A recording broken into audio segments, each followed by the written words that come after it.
What up, guys? In this video, I'm going to talk to my buddy Brandon Wills. He recently completed a self-supported ultra distance after his 100-miler in the Outer Banks of North Carolina got canceled. It was literally canceled the first week when everything started shutting down. So he took lemons, made lemonade. Listen to the story. It's a really good one, I promise. Hello, everyone. I'm trying something a little different this week. Joe Wilson here. I've got Brandon Wills with me. I've known this guy for about 3 or 4 years. We've raced against each other a couple times. And today, what I want to do is I want to talk to him about a race he recently put on himself, ultra race that he was training for that got canceled, and he decided to do the race himself. So, Brandon, let's get your background. Tell me a little bit about yourself. Yeah, you and I have been racing for a couple of years now, but I got into triathlons around 10, 11 years ago. It was just kind of that niche to fill in after college and adult sports that just filled that competitive fire. And it really took off from there. But I dabbled in the sprints and Olympics for a bit and jumped into my first Ironman 8 years ago. And I just love the mental piece that went along with the physical piece. It's been a big part of my life ever since then. Now, did you have any athletic background before you started, or you kind of? Yeah, so in high school, I played lacrosse and I wrestled. And then obviously in college, there's more of the group sports, men's soccer leagues and things of that nature. But for the most part, my 20s were, I guess, consumed by bars and my wife dating, trying to court her. Is that early midlife crisis, right? That's how Right. we find triathlon. It didn't get till about 30 is when I kind of jumped in, mid-30s. Do you remember what point you were like, oh, triathlon, what is that? And then you went down that rabbit hole. Absolutely. My wife, as a matter of fact, did a marathon when we were dating. And I was like, that's pretty intriguing. I said, I bet you I could do that. And I hadn't run more than 5K since high school. And I was just really impressed with how she, trained and dedicated her time to get into that distance. And I said, you know what, I'm going to do that. So I did my very first marathon maybe 3 months after hers. And after that, I just wanted that next challenge. So started looking for local triathlons and did my very first sprint. And as you know, if you don't have a coach, as soon as I got into the water, I knew I was grossly underprepared for the day ahead. I was like, oh my goodness, I'm gonna die in this water and no one's gonna know. But after that, you get through the fear and you get that finish line. It's just such a huge self-accomplishment that I got the bug, and now, like I said, it's just a part of my lifestyle. Yeah, I think we're both kind of like that. So you've raced Kona before, right? Correct. Yes, I remember that was one of the first things. What year? Kona is a whole different animal. I'm a larger athlete, so weather kind of affects me a bit more than some of the other smaller guys that I race against. But I looked at Kona as my reward for the hard work prior to that. I qualified at Louisville, Kentucky the year prior, and it was one of my most complete races. I came out of the water in 7th. I knew where I was, felt good. Louisville has about 5,600 feet of elevation, so it's a true bike kind of course. And I just stayed with my game plan the whole day, and I didn't know where I was coming off the bike, but I felt in good shape. And at about mile marker 2 on the run, my wife had told me I ran up to 4th place. So at that point, I kind of got rejuvenated where I was like, I knew there was 4 spots for qualifying. I said, just keep it together for 24 more miles and we're home free. And I kept a very strong pace throughout the day, and it's a lap course. I wasn't sure who I was lapping, who was ahead of me. And by the time I got to mile marker 20, my wife had told me I had run up to 2nd place. So where your legs were dying, that 10K, we've all done our 10Ks in pain. So I said I can do this for another 45 minutes.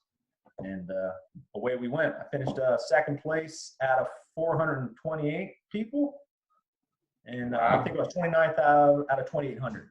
So wow, man, that's an amazing race. What year was that? That was 2015. Okay.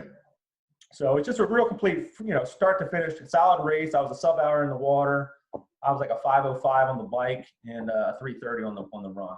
Nice, man. That's a definitely complete race. 2015 was the first year I did my first iron distance, and needless to say, it did not turn out that well. They're tough. They're tough. Let me tell you that when I got to Kona, it was the first time I ever physically got sick out on the course. The heat and just nutrition and hydration is probably more important than your actual fitness. It turned into a walk where I was like, I can't even get to the finish line fast enough. Wow. It was brutal. The heat, it's undescribable. The humidity. So especially when you get out into the lava fields and like the energy lab. Yeah, they make it look so easy on TV, don't they? They truly do. They're hybrid animals, the way they can adjust to that heat and still push. So how many Ironmans did you have to do before you qualified? So I would say I did 3 or 4 on my own with no training, like with no coaching or supervision. And I brought the times down. I mean, the first one, I think I was like a 14-hour and some change. Once I got into the 10 and a halves, 10, 15s, I knew I was getting closer. So that's where I went to a coach and kind of really got focused and disciplined where, training was more scientific than just me throwing, darts at a board. I did 9 Ironmans total before I qualified. So wow. I would say I had 4 legitimate shots before I qualified, like, hey, I think I can do this. And I tried various courses. Maryland, super flat. Plass is a really tough bike course. And I just thought I would do well there. But not only is it your fitness, but it's who shows up at your race, and everything needs to kind of go away. Not only do you have to have your A race, but other things have to fall in line with some of your competitors. I tell you, you can fake it until you get to Ironman.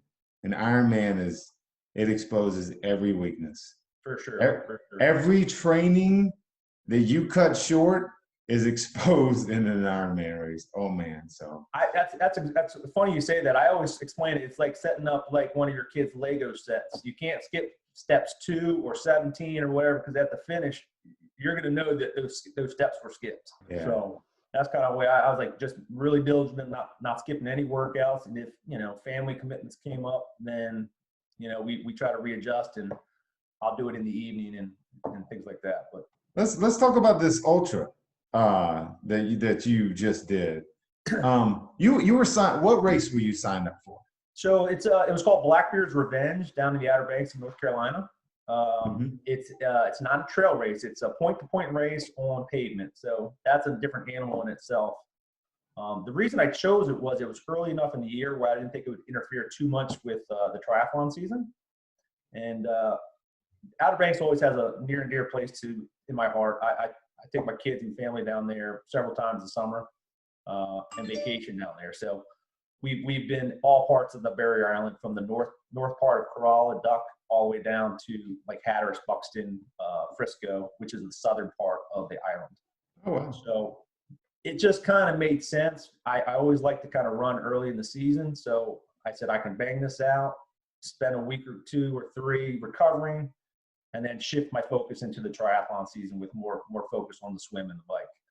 But as you know, the world always has ways of kind of throwing wrinkles and stuff. And with what we're dealing with as a society, it just kind of came up and away we went. So what's the distance of the race that you were signed up for? It was 100 miles. So 100 miles. 100-mile ultra start the race was projected to start at 5 a.m. My goal was to finish around midnight. So, 19, 20 hours. Point to point, it would be different. I would have my wife and a couple guys come run with me for different segments.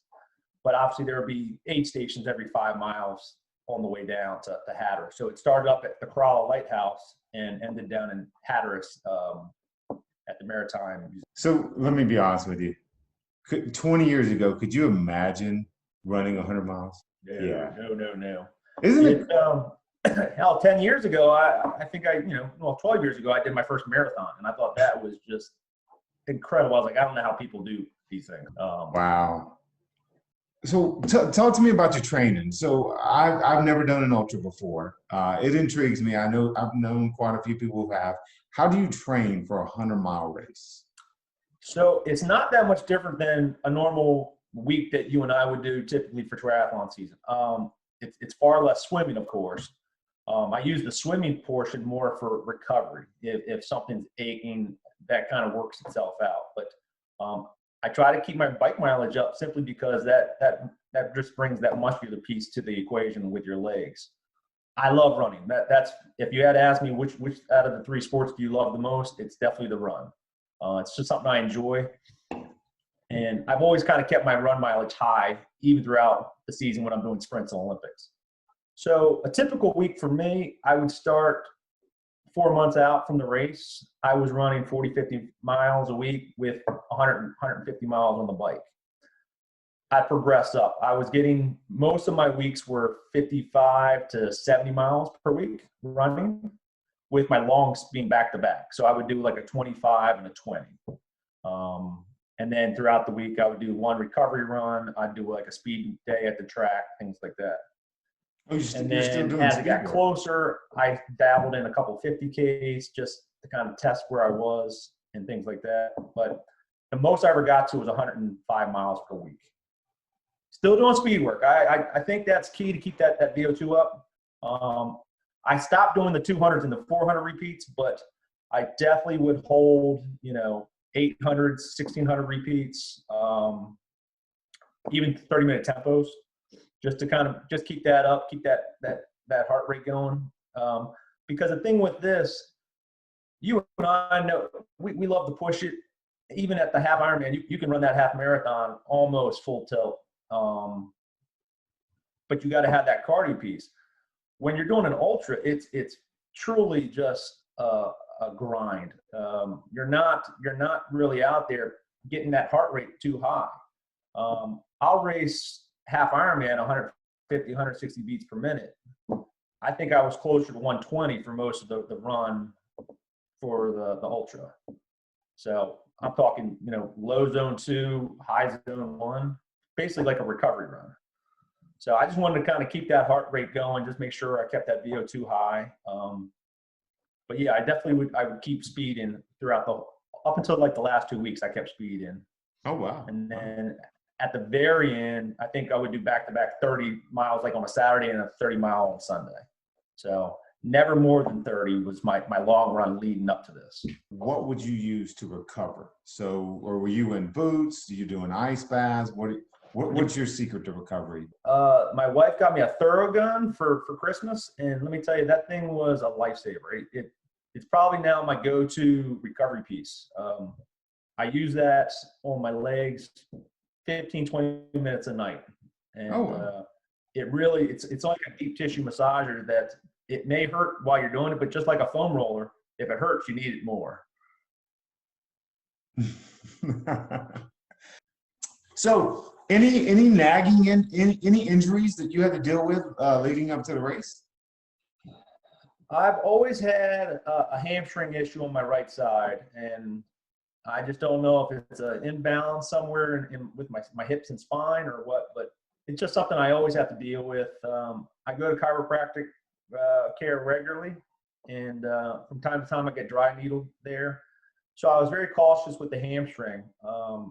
But overall, hips, knees, ankles, no issues. I once had a stress fracture, so I was pretty concerned about having one of those again.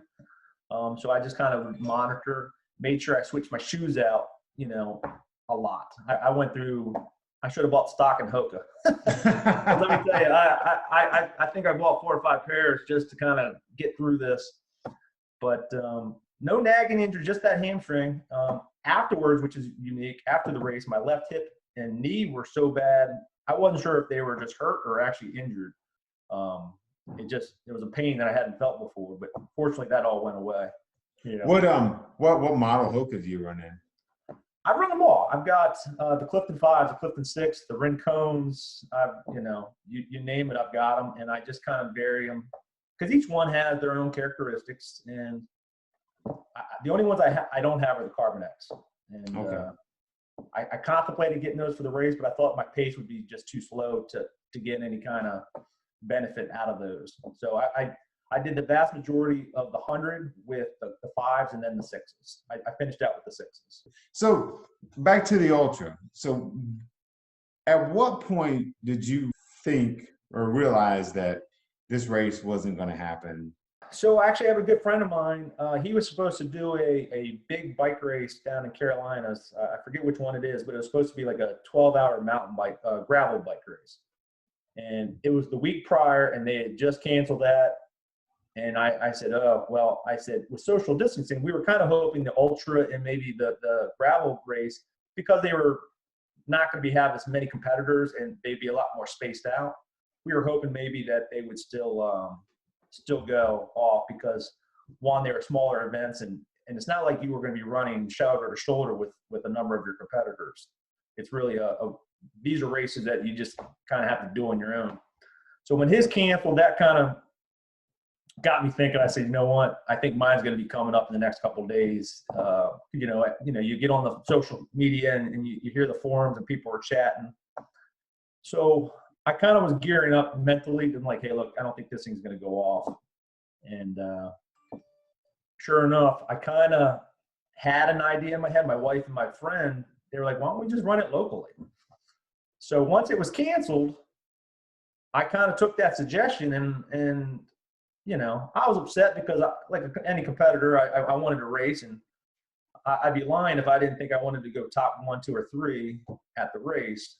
But I also set out to do this, and I said, I put a lot of time into the training, and I just wanted to kind of knock it out with completing what I started. I've always tell my kids, they've tried sports and they haven't liked them all, but I said, look, you started it, you got to finish it. That's just kind of the rule in our house.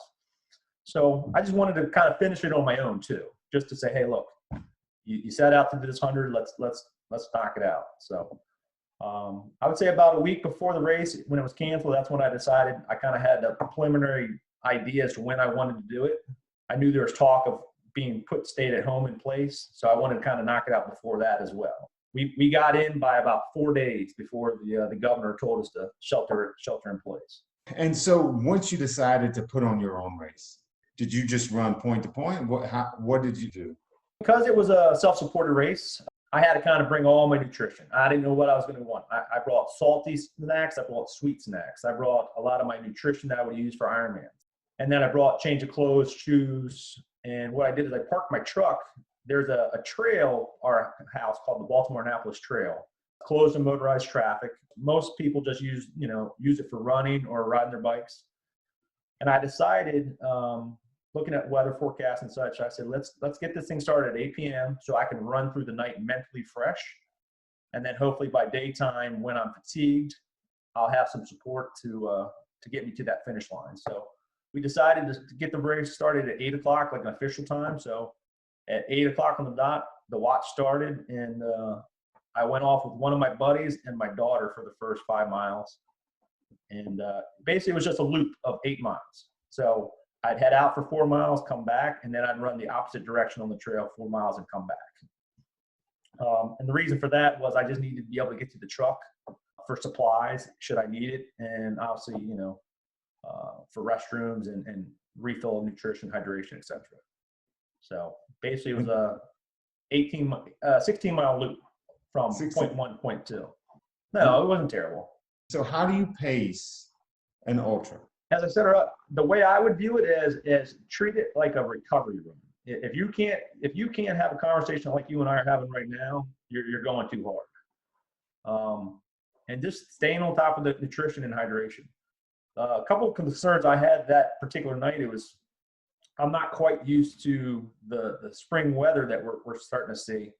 And that particular night, it was upper 70s and has humidity, which talk to us in July or August, then that's perfect race conditions. But when you're coming out of winter, I'm like, wow, it just feels just stifling. So I was sweating a lot more than I anticipated in the beginning hours. But the pace I would set, and then I would run it for a bit, and then I'd have my buddy. I'd always run with one friend. And they would just kind of either run on my hip or just in front of me, and they would pace me out. So we didn't do a lot of talking. At the beginning of the night, because the trail is fairly dark, we all had headlights and whatnot. And I would just do 2-hour blocks with my friends. So my first friend, Paul LaRochelle, would run with me from 8 p.m. to 10 p.m. I'd set the pace, and then I'd just have him hold that pace. So we were running the first 2, 4, 6 hours. We were in that 9:15 to 9:30 range. Super comfortable, nothing hard. I'd take an occasional break when we would switch partners. I would leave Paul at 10 p.m. A friend would come out at 10 p.m. and she ran with me till midnight, Michelle Baumgarter. And then I had another buddy come out at midnight and ran with me till 5 a.m. And then I had another girl come out from 5 a.m. to 7 and ran. And then I just kind of did that cycle for 2-hour blocks until midday. And then some family and friends started to kind of pop out on the trail and started seeing cowbells and some signs, which was kind of cool. But pacing, yeah, just nice and easy. Now, after your 8th, 9th hour, what was easy now becomes, hey, this feels really difficult, and you're just trying to get that 1 mile at a time. Click them off. What kind of mental games do you play with yourself when you're doing an ultra like that? So it's you set small blocks. So small blocks. If you look at the 100 miles, you're never gonna get to the end. The first one was I just wanted to be comfortable for the first 2 hours. I wanted to almost be fresh once I dropped off my first running partner. I had a range where I wanted to be. I was thinking maybe mile 14 for the first 2 hours, so basically 7 miles per hour. I was close to it. I was like 13.6. So I felt comfortable there. It's the second 2-hour block that kind of got me sideways with my nutrition. I was still pumping my calories. I was doing all liquid calories to start the race. And I think with the sweating, and I had a small meal prior to the race, just thinking I needed to get those extra calories in.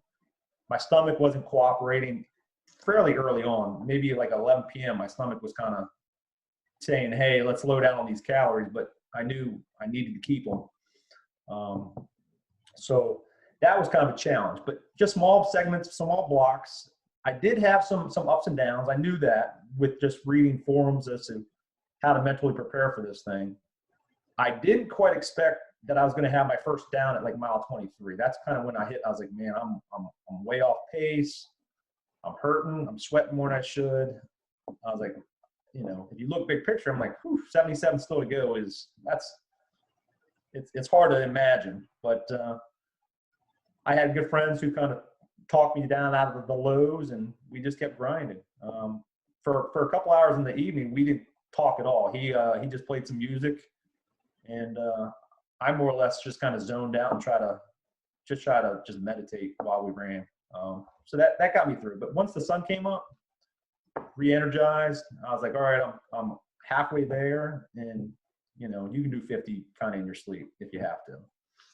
Once the sun came up, what distance were you? 5 a.m. is when the sun started peeking up. That's where I didn't need the headlights any longer. I want to say I was 9 hours into the race. I was just about at mile 50 when the sun started peeking up. So I was almost to the halfway part at mile 50. And then you said throughout the day, as the sun came up, people started coming out to cheer you on?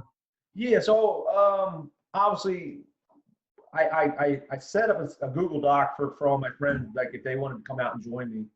And I wasn't sure how that would, but truthfully, I mean, it signed up within about 3 hours of me setting it up. I just had friends signing up for 2-hour blocks. They're like, oh, I'll run with you. My one friend, Jesse, he ran from midnight to 5 a.m. with me. So he and I covered 30 miles over that segment. So it was just really good to have different people run with me. But once the sun came up, people started kind of popping out on the trail. My wife and kids, my brother and sister-in-law all kind of came out in various spots to kind of check on me. Usually my truck would be kind of the meetup spot. People would kind of park and just see how I was doing as I would kind of get food, nutrition while I kind of changed or whatever. It was nice. It was really good to see, especially out in different spots on the trail.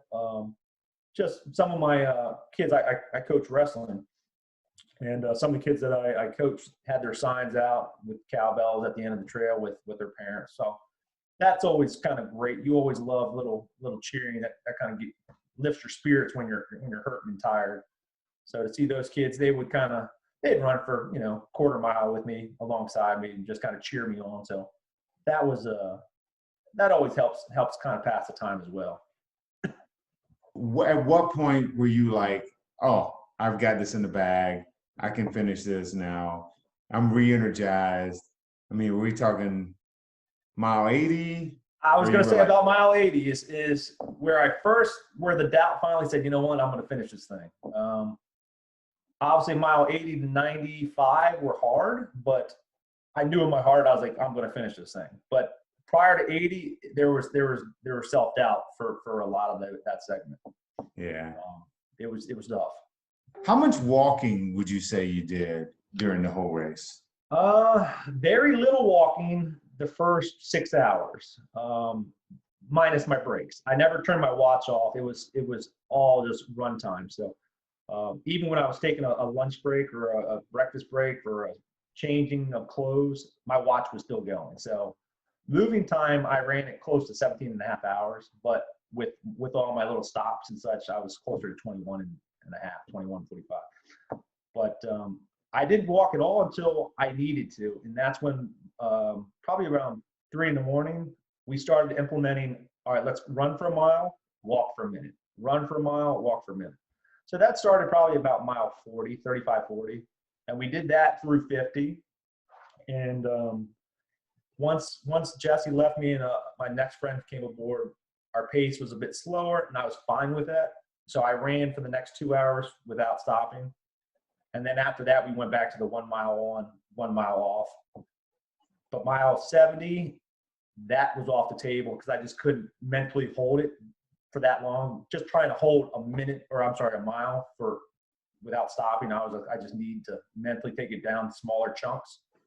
So then we started going 3 minutes on, 30 seconds off. So I would have my friends, instead of talk to me, just watch their watch. I'm like, just tell me when I can walk. That was kind of my reward. If I could run for 3 minutes, I'd walk for 30 seconds. That would be my reward. So we did that for mile 70 to almost 90, just to kind of break it down into manageable segments. Wow. Yeah.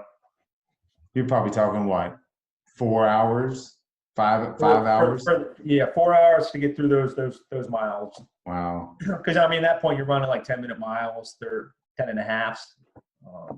You add in the breaks, you start going backwards quickly. But at that point, honestly, it's just more, hey, I'm getting to the finish line. I want to set this out. Time is almost secondary at that point. I just want to complete it. And so you talked about the weather being warm in the beginning. How was the weather?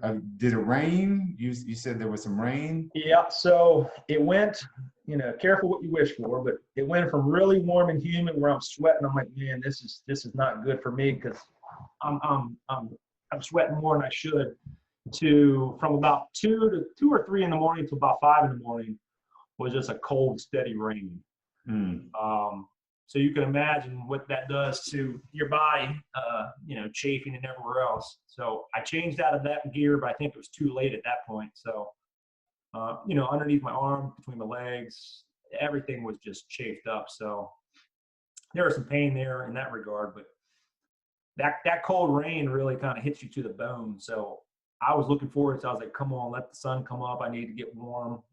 But it stayed fairly cool the rest of the day.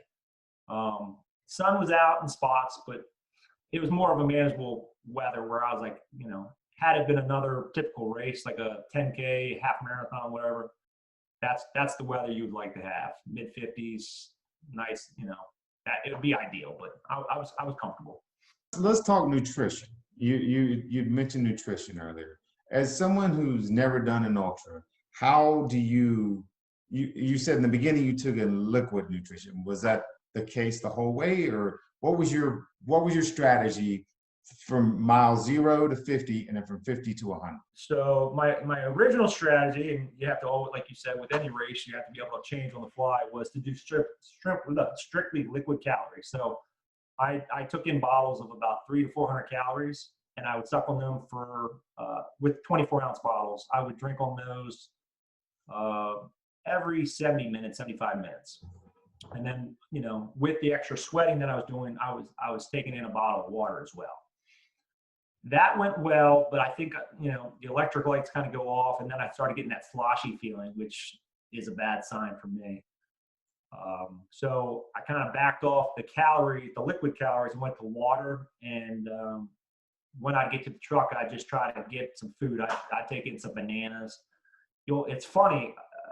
You think, oh, these athletes are eating all these proper things. What I've learned from the ultra community, whatever you can get down is acceptable calories. I've seen people eat Taco Bell and things, I think the woman who just set the world record for the 24-hour, I think her name's Camille Herron, 168 miles in 24 hours. But she was eating Taco Bell.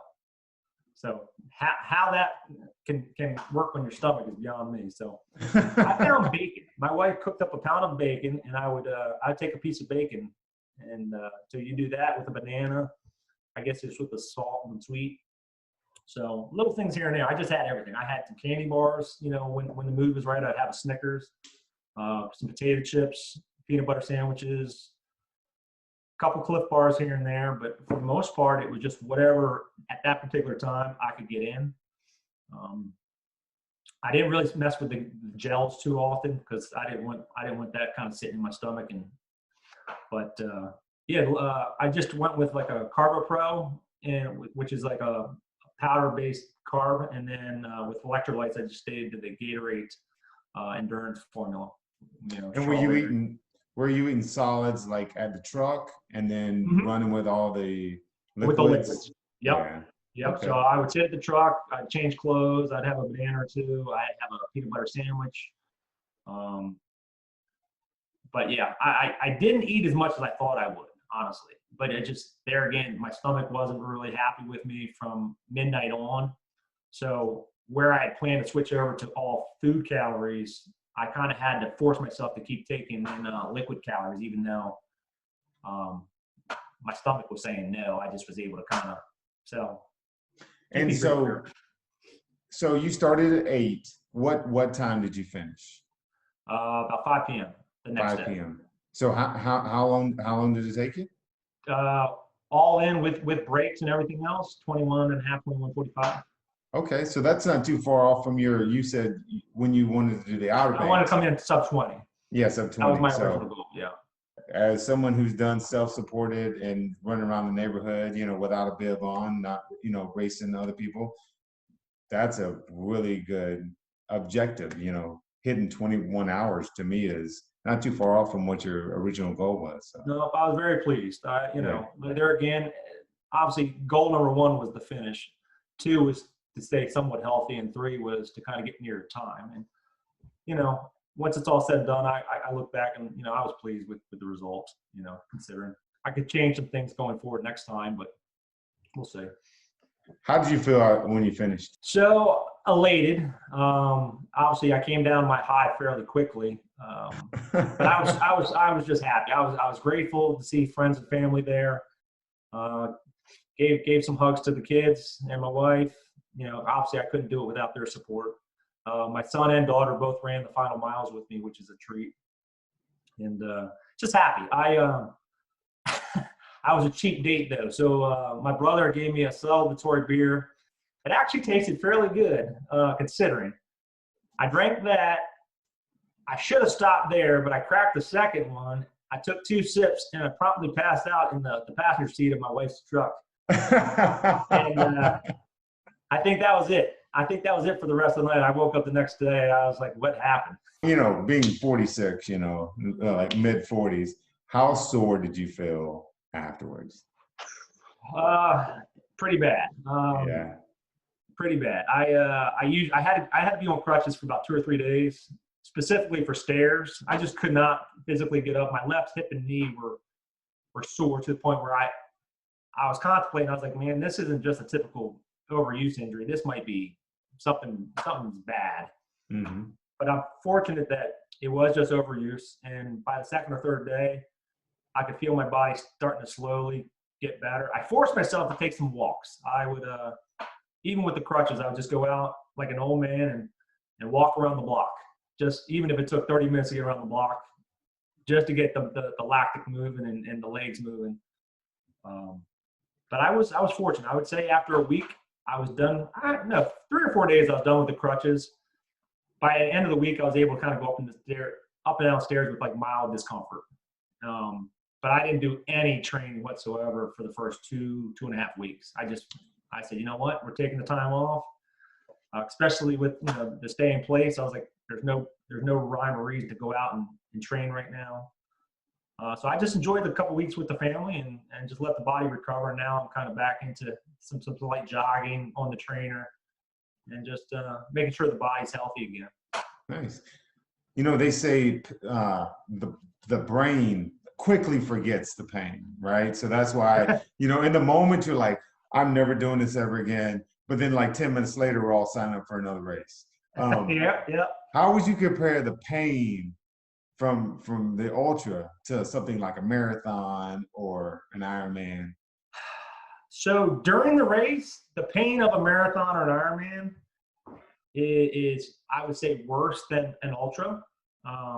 It's just sharper, more in your face pain. Whereas the ultra, it's more of a dull mental, everything hurts, everything's sore, but you got to keep going. Your feet, your toes hurt, your ankles and knees hurt. Everything hurts. Whereas, Ironman or marathon, yeah, you're pushing, but that cardio piece where, you're going top end for sub 3 hour marathon, that's your chest is got, you've got those side stitches. You're doing everything you can to keep yourself from dropping 5 seconds off per mile pace. You're just holding on. Whereas the ultra, it's just more of a grind. All of them hurt, even the sprints. Sprints, you're on the gas 100% from start to finish. So every race has their challenges. Every race has their pain. You could argue one hurts worse than the other, but while you're in it, that particular pain seems to be the worst. So are you going to do another one? Joe, I'll be honest. When I finished, I was like, nope, I've crossed that off my bucket list. I wanted a new challenge. That was part of the reason why I did it, because there's no guarantees to get to Kona again. So there were some things on my to-do list that I wanted to test myself. I think I am going to go back. I found myself Googling ultras like Eastern States, Leadville, Hard Rock. So I wouldn't say never, but I think I'll definitely put another one on my list, maybe a trail race this time with some serious elevation. I think that would be a good challenge. There's a big race that actually a buddy of mine did. It was the last week before they started canceling all the races. So March 7th, there's a race in Chattanooga where they start you downtown Chattanooga. I don't know if you've ever raced in Chattanooga before, but it starts you downtown Chattanooga. They run you into Georgia about 50 miles out, and then you come back, it's 50 miles back. And you end at a stadium, and it's all trail racing. You're running a ridge the whole way. So you ever want to come down to Chattanooga, man, let me know. Absolutely. Atlanta's just a few miles away, so. We got some more racing to do yet. What's our last race? It was Daytona, right? Daytona, yeah, man. We that may be my next race. That was, I know, right? That was a fun race. I took a wrong turn on the run course, but whatever. Yeah, the funny thing is, I ran the whole half marathon thinking, "Where's Brendan? Where's Brendan?" I haven't seen him yet because I knew you were coming. You came off the bike before me, and I'm like, ran the whole way, and I'm like, I crossed the finish line, and you crossed right behind me. How did you? I did never pass you, dude. How did I beat you? Yep. Yeah. It happens. All right. So we're gonna end this with some rapid fire. Let's find out about Brendan. Real quick, rapid fire questions. You get 15 to 20 seconds to answer these. You can't ramble on. So I'm gonna shoot them off at you real quick. Okay? And if I say a favorite of something like a race, it's obviously endurance Sure. Sport. Yeah. So let's go. Favorite race? Ironman Kentucky, where I first qualified. Favorite training route? I'm close to Eagle Man, so I love to ride back in Blackwater Refuge. So the bike course back there is very peaceful. So I'd say that'd be my favorite training route. Fastest 5K. Oh, it's been a while. Sub 17 bust by a couple seconds. 16:55. Wow. Wow. Was it flat or hilly? Flat. Okay. Best race ever. Diamond Man 70.3. Fifth place off the bike. Had the fastest half marathon ever and ran myself up to first. That was my first overall win at a half marathon distance. Nice. And what's your handicap? Handicap.